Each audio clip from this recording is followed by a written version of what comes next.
আমরা কি সকল মা বোনের কাছে এই ফ্যামিলি কার্ডটা পৌঁছে দিব? না, সেভাবে করছি না, করছি তবে একটু অন্যভাবে।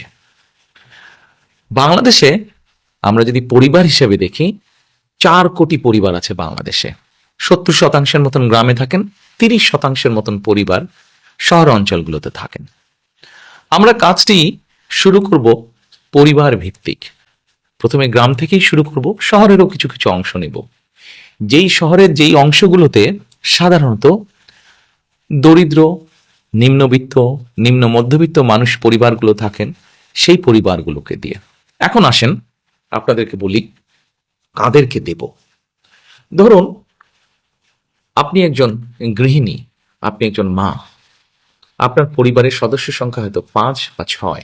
আপনি যদি মা বা গৃহিণী হয়ে থাকেন, তখন আপনার কাছে আমরা পৌঁছবো এবং পৌঁছে আপনার কাছে এইরকম একটি ফ্যামিলি কার্ড নামে একটি কার্ড দিব।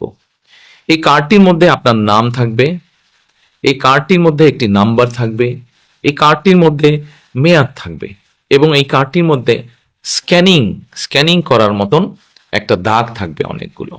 এখন আপনি হয়তো জিজ্ঞেস করতে পারেন যে এই যে 4 কোটি পরিবার বললাম, একবারে সব 4 কোটি পরিবারকে দেব? 4 কোটি পরিবারকে হয়তো আমরা একবারে সব দিতে পারবো না।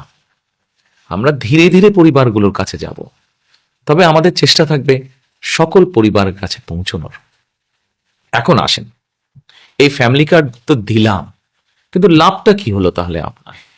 লাভটা হচ্ছে এইরকম, এই ফ্যামিলি কার্ডের মাধ্যমে আমরা প্রতি মাসে আপনার কাছে, অর্থাৎ আপনি যেই মা বা যে গৃহিণী আপনি, আপনার কাছে আমরা প্রতি মাসে 2 থেকে 2,500 টাকা হয় নগদ অথবা আপনার পরিবারের যে প্রয়োজনীয় খাদ্য সামগ্রী, 5 জনের পরিবার হিসাব ধরে প্রয়োজনীয় যে খাদ্য সামগ্রী, এরকম কতগুলো খাদ্য সামগ্রী আমরা আপনার কাছে পৌঁছে দিব।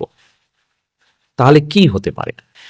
ধরেন আপনার পরিবারের যে 5 জন বা 6 জন ম্যাক্সিমাম, এই পরিবারের ধরেন মাসিক খাবার বা বাজার খরচ, একদম খুব প্রয়োজনীয় বাজার খরচ হয়তো মাসে 5-6 হাজার টাকা।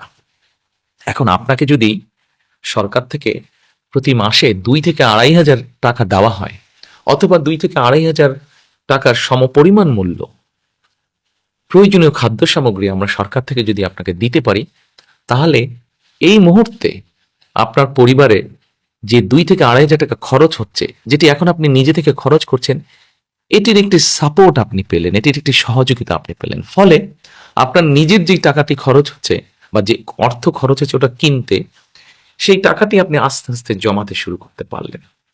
এখন জমিয়ে তো নিশ্চয়ই রাখবেন না। আমরা মনে করি আমাদের মা বোনেরা এই অর্থটা যদি, সহযোগিতাটা যদি পান তারা, তাহলে এই অর্থটি আপনি খরচ করবেন প্রথমেই একজন মা তার সন্তানের স্বাস্থ্যের জন্য খরচ করবেন, যাতে সন্তানটি একটু ভালো খেতে পারে, অথবা সন্তানদের লেখাপড়ার পিছনে আপনি খরচ করবেন যেন আপনার সন্তান একটু ভালো লেখাপড়া করতে পারে। তারপরে যদি আপনি সেখান থেকে সাশ্রয় করতে পারেন, সেখানে আপনি কি করবেন? নিশ্চয়ই আপনি যদি গ্রামে থাকেন অথবা শহরে থাকেন, যেখানে থাকেন, নিশ্চয়ই আপনি খোঁজে নেবেন যে ছোট্ট কোনো বিনিয়োগ যদি আপনি করতে পারেন, যেখান থেকে আপনার সংসারের একটা ছোট্ট হলেও একটা এক্সট্রা, একটা অতিরিক্ত একটা আয় আপনার কাছে আসবে।